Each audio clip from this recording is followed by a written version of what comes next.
दहेज, डाउरी, ये एक ऐसी प्रथा है जो भारत में एक बीमारी की तरह है। हम इसको रोकने के लिए कितना भी कानून लागू करें, कितना भी इसके लिए सजा मुहैया करें, लेकिन ये रुक ही नहीं रहा है। कुछ पढ़े लिखे लोग हैं, कुछ इंटेलेक्चुअल लोग हैं जो इसके खिलाफ हैं। बाकी पूरे भारत में ये चीजें बहुत ही एक आम बात है। लड़की की खुशी या लड़की का जीवन कैसा व्यतीत होगा आगे जाके, कैसी कटेगी लड़की की जिंदगी, ये डिपेंड करता है वो अपने घर से, अपने मायके से कितना दहेज लेके आ रही है। इस चीज को रोकने के लिए 1961 में डाउरी प्रोहिबिशन एक्ट भी लाया गया। लेकिन मजे की बात यह है कि ये चीजें एक मजाक बन के रह गई है, ये एक्ट एक मजाक बन के रह गया है। बहुत ही रेयर केसेस में, जो आप उंगलियों में गिन के बता सकते हो, ऐसे केसेस में ही डाउरी प्रोहिबिशन एक्ट लगाया गया है।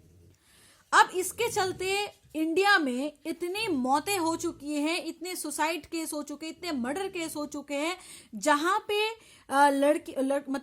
लड़कों के घर वाले मतलब लिटरली जला के लड़कियों को मार दिया गया है या टांग दिया गया है। कुछ मतलब इतने बुरी तरीके से उनके साथ पेश आया गया है कि घर से उन्होंने दहेज नहीं लाए सही तरीके से। तो ये ऐसी बीमारी है जो हमने खुद फैलाया है। अगर लड़की वालों के अंदर इतना दम हो कि हम ये चीज बताएं कि हम लड़की दे रहे हैं, आपको कोई कमोडिटी नहीं दे रहे हैं जिसको आप इस तरीके से ट्रीट करो, तो शायद ये चीजें बहुत कम हो हमारी सोसाइटी में। और कुछ ऐसी लड़कियां भी हैं जो इस चीज को सपोर्ट भी करती हैं कि हमें तो अपने मायके से इतना सारा चीज चाहिए, हम लेके जाएंगे और भर के रखेंगे। हमें एक चीज समझ में नहीं आती है कि माँ बाप को ऐसा क्यों लगता है कि अगर हम सोना, गाड़ी, पलंग, ये सारी चीजें भर भर के अपने लड़कियों के घर में डालेंगे तो ही लड़कियां खुश रह सकती हैं। ऐसा क्यों?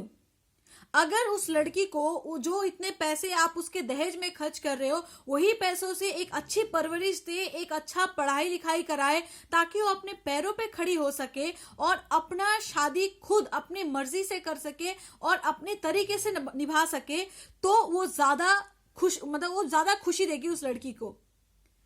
हर लड़की जो मतलब ऐसी जिंदगी जीना चाहती है कि नहीं, मुझे अच्छी तरीके से एक जिंदगी जीनी है, अच्छी पढ़ाई लिखाई करनी है, अच्छा जॉब करना है, या एक अच्छा परिवार चाहिए मुझे जिसमें मैं अपनी पूरी जिंदगी बिता सकूं, ऐसी जिंदगी पाने के लिए लड़कियां गुहार लगाती हैं।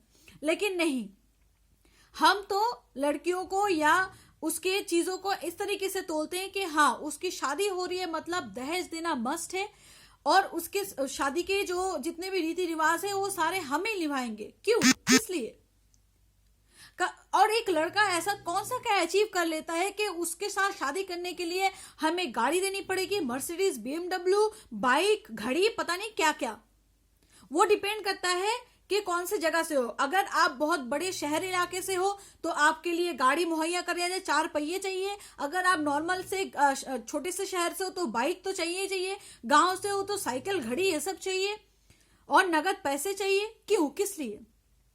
क्यों हम लोग खड़े होके ये नहीं बोलते, हम लड़कियां, कि नहीं, वो पैसे जो आप दहेज में डालोगे वो हम पे खर्च करो, हम पढ़ेंगे, हम अपना जिंदगी खुद बिताएंगे और खुद ऐसे इतनी पैसे इनकम करेंगे कि हमें दहेज देने की जरूरत नहीं है। दहेज से कभी किसी का भला नहीं होता है। ये चीज हम समझा के लोगों को थक चुके होते हैं, लेकिन फिर भी वही सेम चीज। क्यों? किस लिए?